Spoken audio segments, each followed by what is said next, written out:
Bienvenido, Jorge. Gracias. Te estás estrenando como ministro, ¿no? En este Así momento, es. prácticamente acabas de recibir el ministerio, ¿no? Sí, Oficialmente. vine de la reunión en la que estuve con Ernesto, Ujú. justamente viendo los planes Un día de... de Villegas te tocó hoy. Sí, puro Villegas hoy. Bueno, Jorge, me gustaría, bueno, ya comenzar por este caso, si tienes algo que informar al respecto, si sabes algo.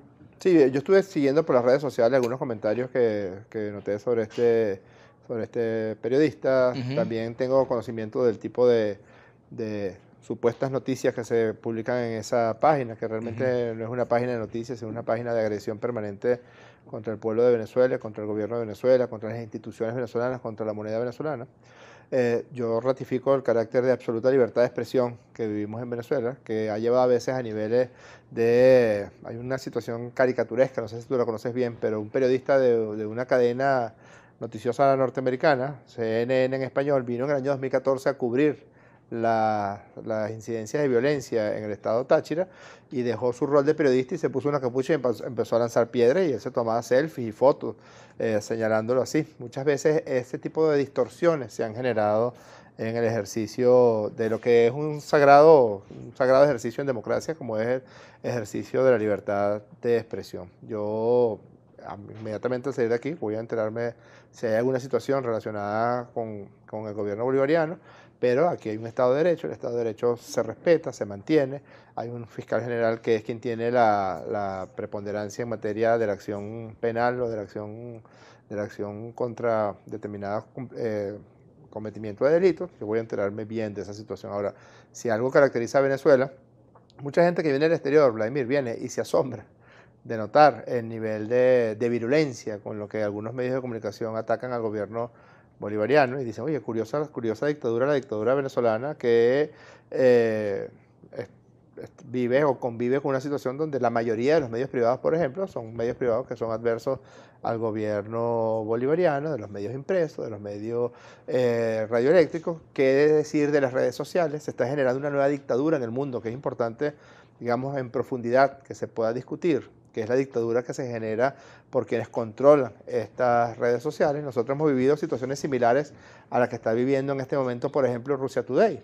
Es decir, en campañas electorales cada vez tiene más importancia el uso y el manejo de las redes sociales y cuando son candidatos que provienen de las filas de la Revolución Bolivariana, del chavismo, les niegan la publicidad, se las rechazan, generalmente es casi imposible la difusión a través de Twitter, Pero aquí ha pasado eso, pero muchísimo, que le hayan negado en algún medio publicidad, por ejemplo. muchísimo, en Twitter, en Pero en Facebook. radio y televisión, No, radio y no creo. televisión en el pasado ocurría, Ajá. en el pasado relativamente reciente, pero te refiero a las redes sociales porque es el nuevo mecanismo, o el nuevo medio por excelencia, los medios digitales. En cambio, la oposición venezolana tiene carta abierta, algo muy parecido a lo que se está haciendo con Rusia Today. Justamente ¿Ustedes consideran tu que hoy en hermano. Venezuela, perdón, Jorge, hoy hay en Venezuela medios de comunicación, por ejemplo, audiovisuales, enemigos del gobierno? Hay algunos que tú No, yo identificas, creo por ejemplo. yo creo que hay en Venezuela medios de comunicación que pertenecen a manos privadas, que están en su mayoría en manos privadas y que la mayor parte de las veces inclinan su corazoncito hacia los sectores opositores. Te voy a poner un ejemplo muy reciente y muy concreto. El día domingo 30 de julio, todos los venezolanos y venezolanas vivimos un evento muy parecido a lo que pasó aquí el 11 y el 12 de abril. Volvieron a aparecer las comiquitas, volvió a aparecer Bugs Bunny, volvió a aparecer el Pato Donald en las pantallas de algunos canales privados de televisión, porque ese día fue la elección nacional constituyente, estábamos eligiendo la Asamblea Nacional Constituyente. No se dio en ninguno de los canales privados, ninguno de los eventos, de los procedimientos, de los operativos que generalmente se hacen para eventos electorales, y fíjate cómo es el contraste tan tremendo que el día domingo 15 de octubre, escasamente 2 meses después, pues todos los canales volvieron a ponerse el uniforme, volvieron a poner la cancioncita de la programación especial y dejaron de poner comiquitas como si lo hicieron Pero el fíjate 30 de que yo te julio. puedo hablar por el caso de Globovisión, pudiéramos ver la cobertura de ese día de Globovisión y creo que no se parece a lo que tú estás diciendo. Fue una cobertura precaria de Globovisión respecto a otras elecciones. Revisa cómo cubrió Globovisión el domingo 15 de octubre y cómo cubrió el domingo 30 de julio. Y ni que decir tiene de Televen, Por de eso mismo te digo, porque yo Venevisión. veo el canal, lo vi en aquel momento y en aquel, pero podemos Tú me hacer preguntaste por canales evaluación. privados, te estoy contestando Claro, de los canales así. privados que conozco. En el caso de los medios de comunicación del interior, la gran mayoría están en manos privadas, la gran mayoría favorecen a un determinado candidato que por lo general proviene de las filas de la derecha venezolana. Entonces, no solamente hay completa libertad de expresión, sino que también muchas veces cuesta conseguir la noticia porque debo decirlo así, se ha incurrido en Venezuela en que muchos periodistas prefieren fijar su posición, su opinión, antes que presentar la noticia pura y viva. ¿Tú consideras que Globovisión es un canal enemigo del gobierno? Yo considero que Globovisión es un canal de noticias, considero que respecto a la forma como Globovisión se manejó en años como el año 2001, 2002, 2003, 2004, sin duda alguna, ha habido una evolución, pero me queda claro también hacia dónde está inclinado su corazoncito.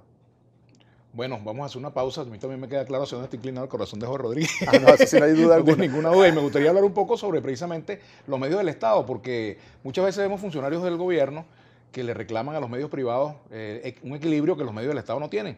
Me gustaría hablar de eso al regreso con Jorge Rodríguez, nuevo ministro de Comunicación e Información. Ya venimos. ¿Nuestra etiqueta cuál es hoy? Jorge Rodríguez a la una, ¿no? ¿Ah? Rodríguez a la una, ya venimos con Rodríguez. Hay muchos Rodríguez, Héctor Rodríguez. Sí, bueno, Héctor Delcy. Rodríguez, Delcy Rodríguez. Continuamos con Jorge Rodríguez, nuevo ministro de Comunicación e Información. Estabas invitado como alcalde, pero no viniste Sí, como verdad, ministro. no hubo tiempo de venir como alcalde. No viniste como alcalde, pero viniste como ministro. Jorge, precisamente con respecto a las políticas que tú vas a adelantar como ministro de Comunicación e Información, por ejemplo, uno se pregunta, bueno, un psiquiatra sustituye a un periodista. Ajá. ¿Por qué un psiquiatra sustituye a un periodista en el Ministerio de Comunicación e Información? O sea, ¿qué mensaje se envía con eso? ¿Qué lectura se le puede dar? Fíjate, Ernesto. Gracias por quitarme 9 años, Vladimir. Vladimir, perdón. Pocas veces se ha visto un país que haya sido sometido a una estrategia de guerra psicológica y de guerra mediática, de arremetida mediática tan brutal como ha sido el caso de Venezuela, con precario éxito, o en todo caso resultando derrotada hasta ahora. Esas estrategias de guerra psicológica y de guerra mediática le funcionaron muy bien en Egipto, le funcionaron muy bien en Libia, le funcionaron muy bien en Siria, en Irak, en Afganistán, en Ucrania, pero con Venezuela siempre ha venido chocando con la realidad del pueblo de Venezuela, que además mantiene de forma permanente su atracción hacia el modelo que en algún momento difundió Hugo Chávez a todo el pueblo de Venezuela. Esa estrategia de guerra mediática y psicológica ha sido tal que ha tenido víctimas. Todas las guerras tienen víctimas. Se lo he escuchado varias veces decir al presidente Nicolás Maduro, las víctimas de la guerra económica, las víctimas de la guerra psicológica. La enfermedad de odio es una enfermedad presente. Acabamos de vivir 4 meses de espanto, donde por primera vez en la historia de Venezuela, por razones políticas, se empezó a quemar vivas personas relacionadas con su color de piel, relacionadas con su aspecto. Situaciones de extrema violencia, la propia situación de escrache que muchos de nosotros hemos vivido y que se volvió una cosa generalizada. Yo llegué a ver cosas psicóticas como personas opositoras en Florida, en Weston o algunas de esas ciudades donde hay tanto odio, tanta matriz de odio, que eran agredidas por personas que la consideraban que habían sido chavistas o que son chavistas, etcétera, etcétera. Yo creo que ese aspecto... O gente agrediendo diputados de la Asamblea Nacional, por ejemplo. Sí, cualquier forma, Porque no está en un solo lado el problema. cualquier forma de violencia, pero queda claro que quien tiene ahorita la intención o el ejercicio de la violencia como forma de hacer política son algunos sectores de la derecha venezolana. Diariamente lo mencionaban en sus partes de guerra, que no eran ruedas de prensa, eran verdaderos partes de guerra, señalaban cuáles calles trancar, señalaban que estaba bien el uso de la violencia, la guarimba, etcétera, etcétera. Creo que es importante también que empiece a modificarse la visión particular que tienen los ciudadanos del mundo, por ejemplo, sobre Venezuela, que no conocen otra realidad que no sea la realidad de las agencias de noticias, de las agencias de prensa. Pareciera que este fuera un país en guerra, que este fuera un país completamente devastado, completamente sitiado, y eso tiene una intención particular, la intención que ya había mencionado el jefe del Comando Sur hace bastante tiempo, el general Kelly, cuando dijo que ocurrida la crisis humanitaria en Venezuela, Estados Unidos no dudaría en actuar de forma militar para ayudar en la crisis humanitaria, que vayan a ver cómo ayudaron en Libia, cómo ayudaron en Siria, cómo ayudaron en Ucrania, cómo ayudaron en Afganistán, etcétera, etcétera. Creo que es muy importante que empiece a mostrarse la verdadera cara que tiene Venezuela, incluso trascendiendo el elemento propiamente político. Creo que también muchos de nosotros... Y eso lo tiene que hacer un psiquiatra, no puede ser un periodista del Ministerio Yo de creo que Comunicación. muchos de nosotros estamos muy sometidos a una especie de neurosis de la política, que creo que es interesante porque nos quedamos como en una sola nube, en nuestra propia nube de la práctica política, con nuestras propias verdades. Yo creo que es muy importante no solo la búsqueda de la verdad, sino la búsqueda del bienestar. Además, la verdad es poliédrica, la verdad tiene muchos lados, ¿no? Sí, pero también hay un elemento de lo real que tiene que ver con todo el carácter muy variado, muy versátil que tiene. Pero ¿qué toque psiquiátrico le vas a poner tú a tu gestión en el MINSI? Yo diría justamente tratar de mostrar en completud lo que es Venezuela, porque me viene de una cosa que me surgió con algunos amigos que vinieron del exterior y me decían, yo jamás, primero que vinieron con cierto temor, porque le habían dicho que había guerra, le habían dicho que había crisis humanitaria, les habían dicho que la dictadura feroz de Nicolás Maduro, y una de las cosas que me dijeron, hay un diario que se llama El Nacional, es clandestino, me lo dijeron un poco irónicamente, si es que el diario Nacional era clandestino. Yo le dije, es semiclandestino porque el tiraje es muy bajo, ha venido bajando de manera acelerada, porque eso no es un periódico realmente ya, eso es un órgano de... Claro, también la Corporación Manero entrega papel discrecionalmente según denuncian los editores. Y algunos medios han cerrado, por ejemplo, tal cual. Pero estarás de acuerdo conmigo, tú y yo, que ambos colaboramos en ese tipo de medios, que el Nacional no es lo que era el Nacional de la década del 80, la década del 90, no, ni remotamente.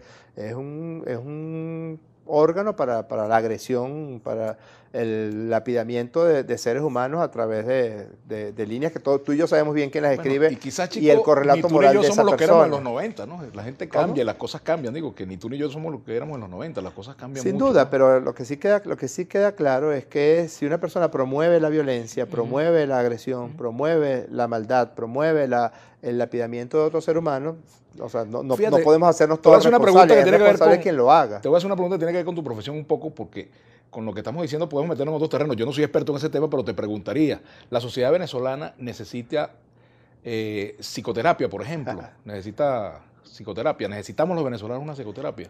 Me voy a salir de mi condición de Nobel ministro de comunicación para tratar de conversarte en términos como más teóricos, ¿no? O sea, yo creo que todas las encuestas después del advenimiento de Chávez al poder en Venezuela empiezan a aparecer una percepción del pueblo de Venezuela relacionada con la esperanza, relacionada con la felicidad, relacionado con la sensación de bienestar y además de que el futuro iba a ser aún mejor. E inmediatamente todo lo que se instala de guerra psicológica es precisamente para tratar de abolir y de volver a llevar al venezolano a su condición de pesimismo, de desesperanza que mantuvo durante toda la década del 90, porque los líderes políticos de la derecha en ese momento no respondían a las necesidades de la población. Hubo represiones brutales, como el caso de febrero de 1989, como el caso de la represión a los líderes estudiantiles de la década del 80 y la década del 90. La sensación de desesperanza era una sensación generalizada en Venezuela. Eso cambió de manera determinante, de manera profunda. ¿Tú no crees que estamos otra vez en ese sótano? Si fuera verdad lo que tú dirías, no hubiéramos ganado las elecciones de gobernadores como las ganamos. Es una de las victorias más contundentes que ha tenido el chavismo en la historia electoral de los últimos años. 18 gobernaciones, 11 puntos de ventaja en el voto nacional. Decían que estábamos promoviendo la abstención porque la abstención nos iba a favorecer, y no fue así. Fue una abstención superior a la que hubo en las elecciones de gobernadores del 2012, 61,4%. Y se notó el voto esperanzado, el voto presente, el voto leal del chavismo, que se recuperó. El chavismo recuperó casi 2 millones de votos respecto al resultado que obtuvimos en la anterior elección la anterior elección parlamentaria, porcentualmente. Sin embargo, el chavismo, de acuerdo a los números que dieron de la Asamblea Nacional Constituyente, perdió casi también 2,5 millones de votos entre julio y octubre, ¿no? Tienes que revisar, no se perdieron, porque es que las elecciones, yo sé un poquito del tema electoral, las elecciones se comportan con unas características particulares. Es muy raro que para una elección de gobernadores o de alcaldes la participación supere el 55%. En otros países del mundo la participación en ese tipo de elecciones siempre ronda en el 40, 45%. En Venezuela a la gente le gusta votar, al contrario de lo que piensan los jefes de la extinta MUT o los jefes de la derecha venezolana, que creen que la gente es una especie de chicle bomba, que si les da la gana de que voten, ya van a votar de manera pero persistente, pero si no les da la gana de que voten porque sabían que iban a salir revolcados en esta elección del 10 de diciembre, dicen a no votar, yo los quiero ver, ya yo tengo los videos preparados. Cuando ellos pidan votar para las elecciones presidenciales, cuando ellas sean, yo voy a mostrar todos los videos de ellos diciendo que no se vaya a votar. Así como ahora podríamos mostrar los videos de ellos diciendo hace escasamente mes y medio que hay que salir a votar, que hay que salir a votar desde Franklin Virgüe hasta Ramos Alú, diciendo que había que salir a votar. Las personas tampoco, los cerebros de los seres humanos no son una cosa maleable como creen, como JJ Rendón o Capriles Radonsky o Julio Borges. Los cerebros son para usarlos, para usar el lóbulo frontal, para usar la mente, y la gente se da cuenta de decir, no puede ser que esta gente llame a votar el 15 de octubre y ahora está llamando a la abstención y después va a llamar a unas primarias para escoger un candidato presidencial. Tengo que hacer la pausa ahora y sigo sin tener claro qué va a hacer un psiquiatra en el MINSE. Básicamente, regreso. Mantener la alegría, sostener la alegría, como diría el verso de Mario Benedetti, defender la alegría. Una pregunta que te voy a hacer que tiene que ver con la política comunicacional del gobierno y me vas a responder eso al regreso. ¿Cómo no? ¿Ayuda a la imagen del gobierno o fue un problema para la imagen del gobierno que el presidente pareciera como cualquier ser humano comiéndose una empanada en una transmisión? Vamos a hacer la pausa y ya venimos con Jorge Rodríguez, nuevo ministro de Comunicación e Información. Bueno, continuamos con Jorge Rodríguez, nuevo ministro de Comunicación e Información. Y entonces, estaba hablando un poco de la teoría de la empanada, ¿no? ¿Hasta qué punto que el presidente aparezca comiéndose una empanada en televisión, en una transmisión, en cadena, en una transmisión especial, le hace daño a su imagen o no? Eso vale, es deliberado, eso fue casual. Tú conoces tanto como yo, somos amigos del presidente de hace muchos años. ¿Cuáles son sus características de personalidad? Incluso el presidente tiene una búsqueda siempre del acercamiento. Recientemente dio una entrevista a un periodista catalán que todas las personas de aquí de ultramar le recomendaban que esa entrevista no la diera. Si tú revisas un poco la iluminación que le puso el señor a la entrevista, no lo hizo exprofeso. Por ahí vi una foto en redes sociales donde entrevistó a Rajoy y pareciera que no se quemaron los bombillos en el momento en que entrevistó a Mariano Rajoy. Pareciera que había una cierta intención, al menos lumínica, de darle preferencia. Dile que venga Vladimir a la 1 que yo le cuido las luces aquí, que cuidamos que las luces ninguna se dañe. Sí. Darle preferencia al superdemócrata Mariano Rajoy, un demócrata muy interesante para estudiar, ¿no? Sus características como en el ejercicio del respeto a los derechos humanos y de la libertad de expresión. Yo creo que el presidente es como es. El presidente es una persona que es cálido, es una persona que es afable, es una persona que te risa fácil, es una persona que se le acerca con tranquilidad a mucha gente. Quizás eso haya generado esta subestimación de estos sectores engolados, estirados, que manejan muy bien en la frase esa de José Martí, en política lo que importa es lo que no se ve. Así fue como nosotros vimos que la derecha hizo política durante 40 años en Venezuela. Todo eran mentiras, todo eran ocultamientos, todo eran lo que los psiquiatras llamamos el como si atendiéramos los problemas, etcétera, etcétera. Maduro es exactamente lo contrario. Maduro es un tipo cercano, es una persona afable, es una persona que además ha sido profundamente agredido a través de estos laboratorios de campaña sucia y de campaña psicológica y mediática. El mismo JJ Rendón, por cierto, JJ Rendón debería empezar a devolver un poco de real que le ha dado Capriles para campañas electorales en Venezuela, porque ha sido profundamente derrotado en todas las campañas de odio que ha venido tratando de protagonizar. Por ahí se compró 2 apartamentos en Miami de $3 millones cada apartamento.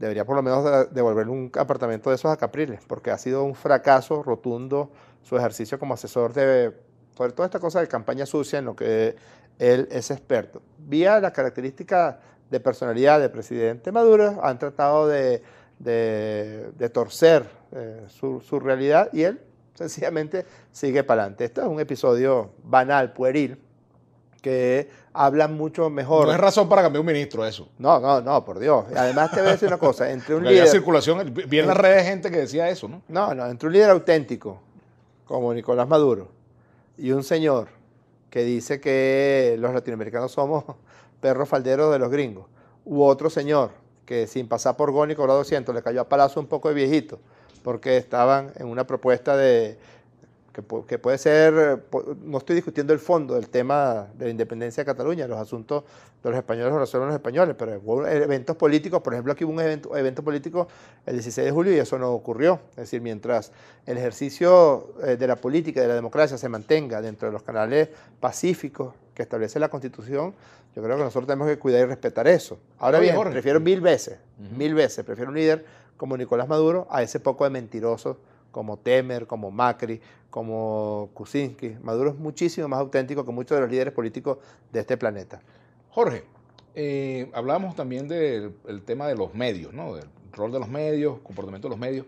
¿Vamos a tener un Canal 8 abierto a las voces disidentes en el país o más cerrado o tan cerrado como está actualmente, donde solamente aparecen voces del oficialismo? Porque en la campaña tú cuestionabas los medios privados, pero en las campañas electorales, en la última campaña electoral regional, no vimos ni una sola entrevista a un candidato de la oposición. Mira, es un medio, pudiéramos decir, pesubizado, si cabe el término. Tienes que reconocer que, te insisto, hemos sido sometidos a una verdadera guerra que ha tenido consecuencias. No es que ha sido una cosa fácil y gratuita, ¿no? El golpe de Estado contra Chávez del año 2002 fue principalmente protagonizado con la complicidad extrema de los medios de comunicación privado en Venezuela. El desencadenamiento de la violencia en el año 2014 contó con el aval de muchos medios de comunicación nacionales e internacionales. Esto que te dije yo de la guerra psicológica y mediática internacional es un plan claramente concebido. Con los escasos medios con los que cuenta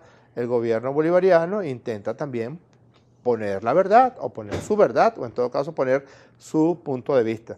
Sobre el caso de los candidatos, me consta, porque lo conversé varias veces con Ernesto cuando era ministro de Comunicaciones, que se invitaban a los candidatos de la oposición venezolana y muchas veces se negaban a participar en esas actividades, en esas entrevistas. Es como que me llame Carlos Croe, que tiene claramente una inclinación hacia la oposición venezolana, y yo decida no ir porque es Carlos Croe. Eso ocurrió muchas veces en la campaña de gobernadores en el caso de BTV. Ahora pasó. Pero uno escuchaba las quejas, por ejemplo, de los dirigentes de la oposición, bueno, diciendo que no los invitaban.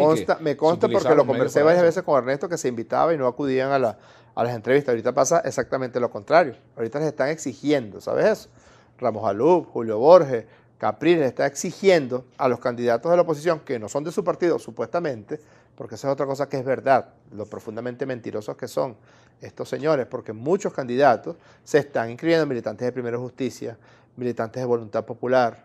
Ahí está el caso de Elías Salle, creo que está inscrito para el municipio El Hatillo.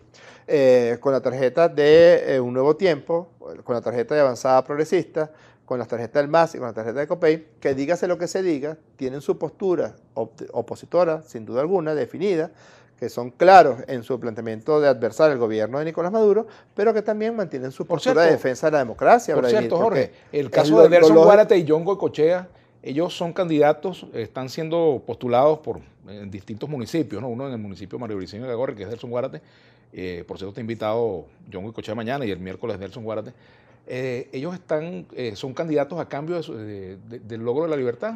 ¿Pero a quién se le ocurre decir esa barbaridad? Te pregunto. Pero sinceramente, sobre todo... Yo no lo estoy afirmando, te estoy preguntando. No, pero es que sobre todo es un irrespeto con John Goycochea y con Nelson Guárate, que son seres humanos, que hasta hace poco eran tus compañeros de partido, que hasta hace poco, me refiero a los compañeros de partido de la gente de Voluntad Popular y de, no sé en qué militaba Nelson Guárate. Estaba en Voluntad Popular. Creo que era en Voluntad Popular. Por ejemplo, lo sé, hace bastante tiempo, lo sé a raíz de las mesas de diálogo, que Nelson Guárate es militante de Un Nuevo Tiempo desde antes de salir de la situación cambió de militancia allí, pero no lo sabía. ¿Cómo? Porque él era militante de Voluntad Popular. Sí, pero él, en razón de que fue dejado solo por estos dirigentes, que ven más su propio ombligo, ven más sus propios intereses, prefirió militar. Pregúntaselo si quieres, porque eso es lo que tengo yo entendido, que él se cambió y empezó a militar en Un Nuevo Tiempo hace ya algún tiempo. Ellos tienen una propuesta de participar en las elecciones. Firmaron una carta, Vladimir, para que participara el pueblo de Venezuela en las elecciones del 15 de octubre. La firmaron. Ellos lo que están haciendo es mantener su posición. Que Ramos Alub, que Julio Borges, que Leopoldo López y que Capriles Radonsky cambiaron su forma de pensar por sus intereses y porque sabían que la paliza iba a ser brutal, la que le vamos a dar electoralmente hablando el próximo domingo 10 de diciembre, entonces ahorita empiezan a denostar de ellos, empiezan a decir barbaridades. Yo leí unas cosas realmente que desdicen mucho de la condición humana de quien escribe eso en las redes sociales, y me pregunto, ¿pero ese no era tu compañero de partido hasta hace escasamente 2 meses? Pero ese no era un mártir, como tú lo llamabas, de la democracia venezolana. Ahí se nota, se derrumba el tinglado de mentira de estos sectores, porque si algo ha caracterizado a Nicolás Maduro, y si algo ha caracterizado y caracterizó al presidente Hugo Chávez, fue tener una sola palabra. Nosotros decimos esto, nosotros opinamos esto. Dentro de esta Constitución, lo que tú quieras. Fuera de ella, nada. Tenemos que hacer la pausa, Jorge. ¿Cómo no? Al regreso continuamos conversando con el ministro de Comunicación e Información, Jorge Rodríguez. Bueno, quiero comentarles rápidamente que pese a no lograr la corona, Ninosca Vázquez, nuestra joven venezolana que nos representó en el Miss Earth Internacional, salió, bueno, en una buena posición, logró estar entre las 8 finalistas en el concurso y bueno, la felicitamos porque representó dignamente al país. Vamos a hacer la pausa, ya venimos. Continuamos con Jorge Rodríguez, ministro de Comunicación e Información. Jorge, ¿por qué no repites en la alcaldía de Caracas? ¿Por tu deseo, por una decisión política? No, fíjate, Vladimir, nosotros veníamos trabajando mucho para la elección de gobernadores del 15 de octubre, en la necesidad de renovar muchos de los cuadros que venían ejerciendo funciones en cargos de elección popular, en las gobernaciones. Yo fui de los que defendí que tratáramos de renovar con nuevos cuadros emergentes, con cuadros jóvenes que vienen haciendo un trabajo, ¿no? Creo que además hay una propuesta que es una propuesta uniforme, que es una propuesta que se mantiene en el gobernador de Miranda y en el gobernador del estado Sucre, por ponerte un ejemplo de dos de las renovaciones que tuvimos. Y creo que uno tenía que, con el ejemplo, también enseñar con el ejemplo, no evitar que dijeran, pero para gobernador dijiste que 2 gestiones son suficientes y que para alcalde no. Creo que Erika Faría es una mujer excepcional, es una mujer no solamente revolucionaria, no solamente muy cercana a Hugo Chávez y al presidente Nicolás Maduro, sino que nació en el barrio de los Eucaliptos de San Juan. Allí inició su tarea política, así como tú iniciaste en Coche, Erika inició su tarea política en el barrio de los Eucaliptos. Ha venido recorriendo una cantidad de responsabilidades de tipo nacional y de tipo regional, y creo que va a ser muy importante lo que Erika traiga. Incluso trae esta propuesta de profundizar todo lo que se ha venido trabajando con rescate del espacio público, con la búsqueda de un espacio que sea común, de corregir las desigualdades que vivimos con mucha fuerza en Caracas en mucho tiempo. Yo creo que era importante Jorge, hay un problema que Caracas resiente y es el tema de la basura. Sí. Yo, bueno, San Bernardino, donde viví mucho tiempo, una zona que estaba muy afectada, por ejemplo, y en una oportunidad yo publiqué una foto sobre la basura en San Bernardino hace como un mes y algo. Y ese es un problema recurrente. ¿Qué es lo que pasa con la basura? ¿Por qué está tan sucia la ciudad en algunos lugares? Por ejemplo, por lo menos lo que uno ha visto, en el caso del municipio de Libertador. No solamente el municipio de Libertador, otros municipios también, pero en el caso de Libertador, que es el que te compete, ¿no? No, mira, nosotros avanzamos. Hubo una época en que llegaron a haber 60.000 toneladas de basura regadas en la ciudad. Y un trabajo que coordinó directamente el presidente Chávez, que fue la conformación de una empresa donde confluyeran los 3 entes responsables de la basura, que era el gobierno capital, el Ministerio de Ambiente y la alcaldía de Caracas, pudiera haber más coherencia en el proceso de distribución de las rutas. Caracas es una ciudad muy compleja, que tiene zonas de muy difícil acceso. Hay una situación que es real también en la ciudadanía, que falta ese trabajo donde la ciudadanía participe, porque eso es muy importante para mantener una ciudad limpia, por ejemplo, que se respeten los horarios de deposición de la basura. Pocas ciudades del mundo tienen un sistema donde se recoge la basura a diario, en muchas partes. Por ejemplo, en el centro de la ciudad de Caracas se recoge 2 veces al día. Y hay zonas donde se recoge a diario y otras zonas donde se recoge casi a diario. Hace muy difícil si hay mucho desorden respecto a dónde se coloca. Por otra parte, hay que reconocer que limpiamos la mayor parte de la ciudad, pero hay puntos que quedaron, lo que llamamos nosotros puntos de basura, que quedaron en algunas zonas, que no se pudieron corregir, porque a veces la ruta no pasaba, porque a veces se dañaba el camión, porque a veces faltaba el caucho para el camión. Eso se hizo un plan ahorita con Erika Farías y el presidente Maduro. Digamos, tenemos una propuesta de recuperación de toda la flota de recolección de desechos sólidos que creo que nos va a permitir, porque la flota está, lo que falta es, digamos, acondicionarla suficientemente. Hay que mudar la planta de transferencia de las mallas, ya se está construyendo y a punto de terminar una planta de transferencia alterna en el sector La Yaguara para que atienda toda la parte del sur oeste de la ciudad. La bonanza es otra complicación muy severa porque muchas veces no están hechos los trabajos para que puedan pasarlo las unidades que llevan la basura desde las mallas hasta la bonanza. Es decir, sí tenemos algunos problemas. Ahora te digo, comparado con lo que hemos visto en el municipio de Sucre, en algunas zonas del municipio de Baruta, creo que el esfuerzo del Libertador fue superior para la recolección de desechos sólidos.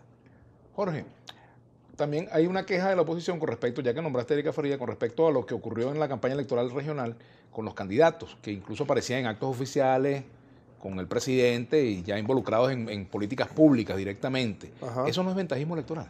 No, Vladimir, porque es que hay un evento cierto. Es decir, la oferta electoral es la oferta electoral, para decirlo en términos casi de verdad de perogrullo. El presidente Maduro pidió gobernadores que pudieran trabajar con él, que no sabotearan su gestión. Ha sido muy difícil el proceso, por ejemplo, de trabajo conjunto y coherente entre el presidente Chávez, el presidente Maduro y quien fue hasta hace muy poco gobernador del estado Miranda. Y ahí está la consecuencia directa de eso, la destrucción, la devastación en la que Héctor Rodríguez encontró el estado Miranda. Gracias a Dios y al pueblo de Venezuela nos libramos de Capriles Radonqui como presidente de la República. Imagínate que Capriles hubiera hecho en Venezuela lo que hizo con el estado Miranda. De ser el sexto estado en inseguridad pasó a ser el primer estado en inseguridad. El desmantelamiento de cualquier forma de despliegue de operativos policiales porque le convenía a él. Pero no intervinieron la policía también.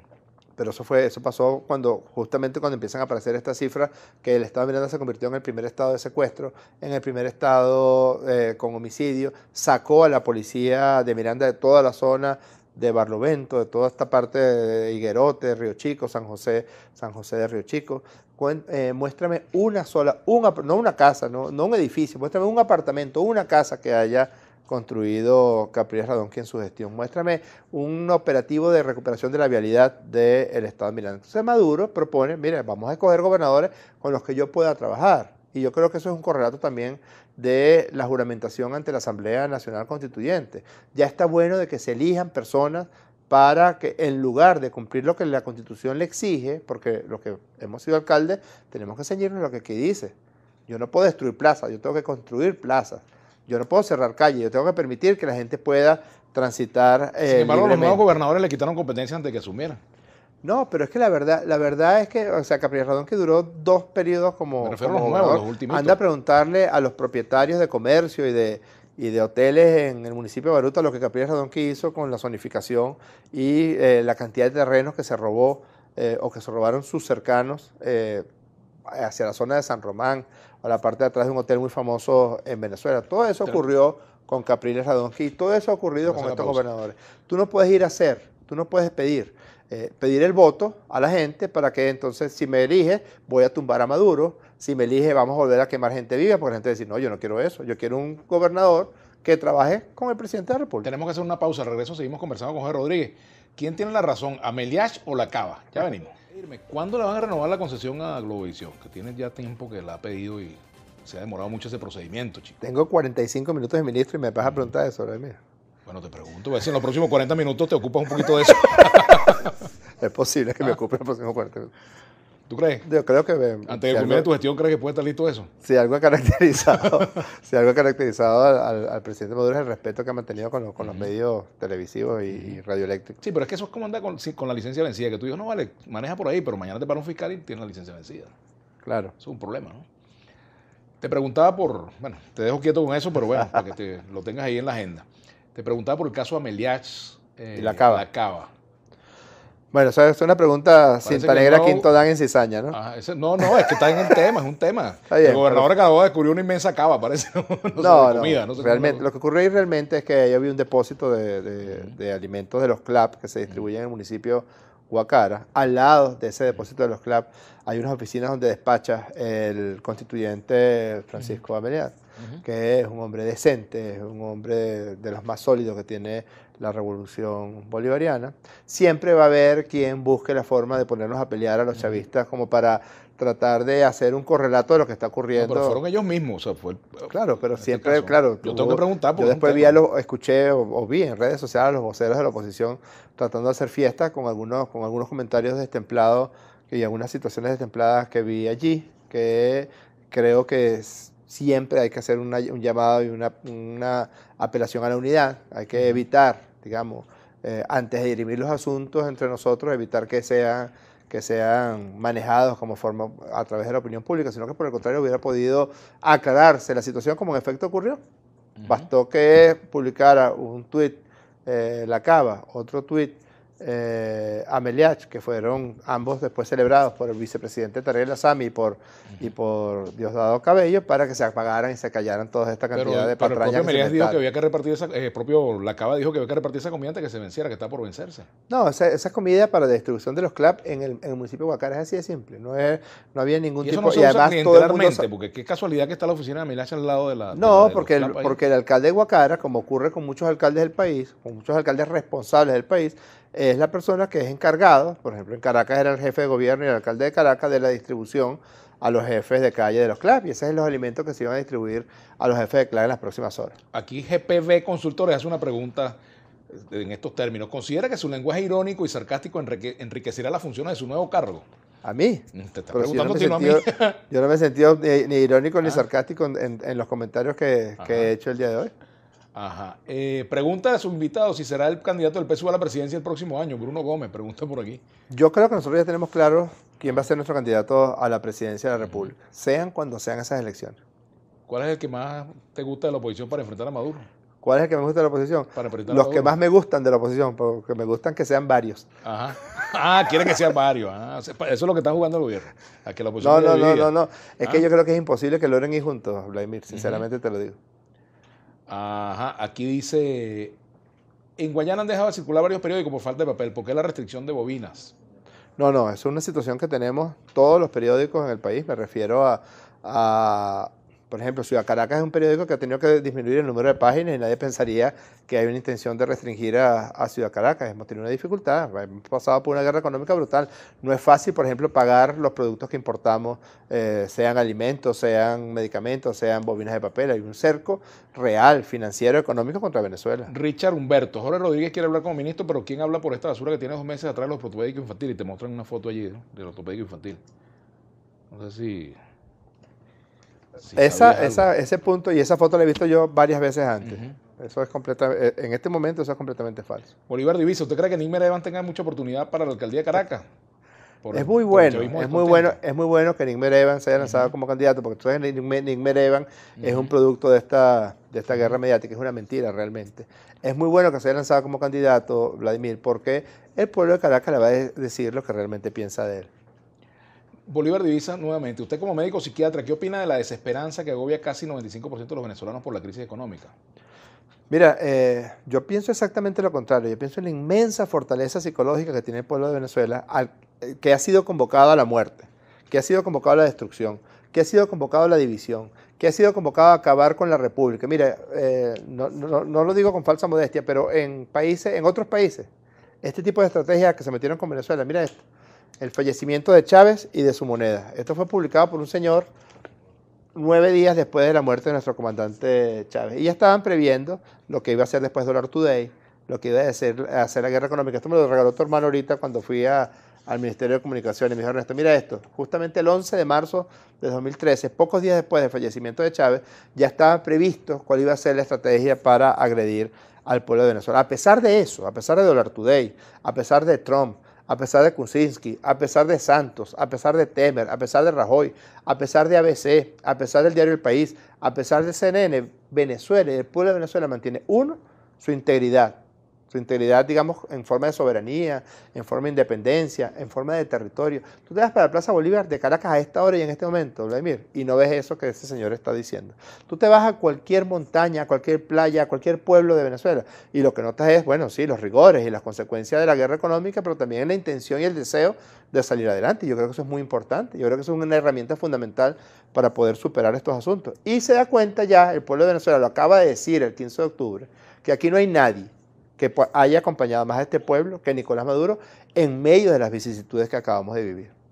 No hay que rectificar la política económica, porque a veces uno nota que hay una especie de neolenguaje, se llama guerra económica, a la falta de una política económica. No, yo creo, o sea, ya no hay duda de que hay una guerra económica franca, ya lo ha dicho Trump, o sea, ya lo han reconocido los centros económicos y financieros mundiales. Creo que el presidente Maduro ha estado muy acertado en la búsqueda de nuevas relaciones económicas, como es el caso de China, como es el caso de Rusia, como es el caso de la India, como es el caso de Turquía. Yo creo que vamos hacia un año 2018 de completa recuperación económica.